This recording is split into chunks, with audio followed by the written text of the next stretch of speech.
Trying to memorize the different generations of computer technology by reading a list is a losing battle. To actually understand how computing evolved, you have to look at the physical hardware that defined it. Look at these early vacuum tubes. First-generation computers relied on thousands of these fragile, heat-generating glass cylinders to act as switches. Because of them, these early machines took up entire rooms and required constant maintenance. Now compare that to this early microprocessor chip. By the fourth generation, engineers figured out how to condense the processing power of that entire room onto a single piece of silicon. This physical downsizing is the primary driver of computing speed.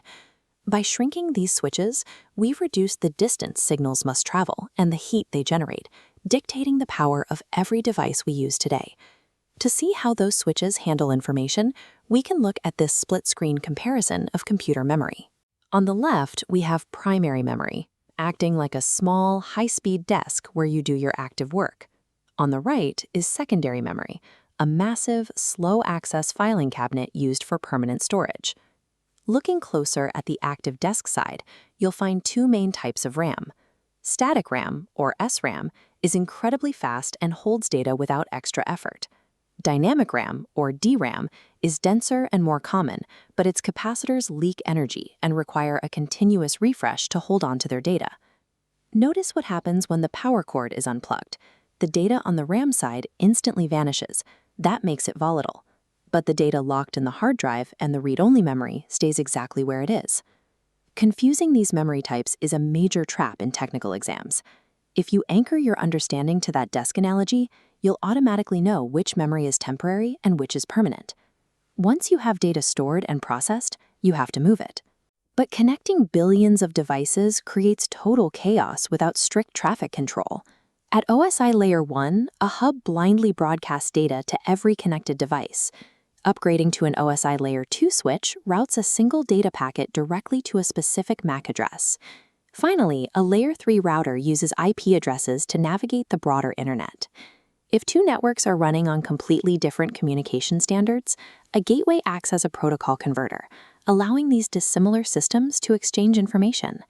Mapping these devices to their specific OSI layers clarifies how data moves, making it much easier to distinguish between physical hardware connections and logical network addressing.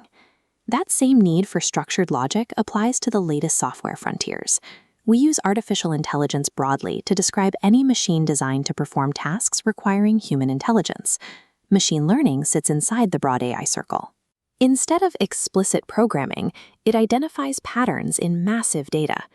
Drill down further to large language models. Built on the transformer architecture, they break text into tokens, using statistical patterns to predict the next token.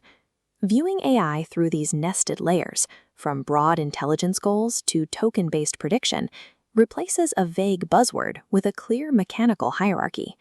To run increasingly complex models, researchers are pushing beyond the binary limitations of classical bits into the multidimensional potential of quantum computing. A classical bit is locked at 0 or 1. A qubit is like a spinning coin.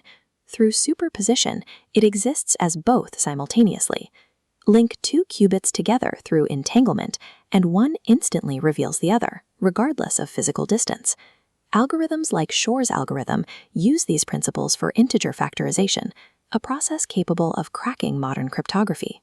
This potential is why India's National Quantum Mission is funding indigenous research into these systems. From the physical wiring of a local network router to the entanglement of a qubit, visualizing these invisible processes is how you stop memorizing terms and start mastering the technology.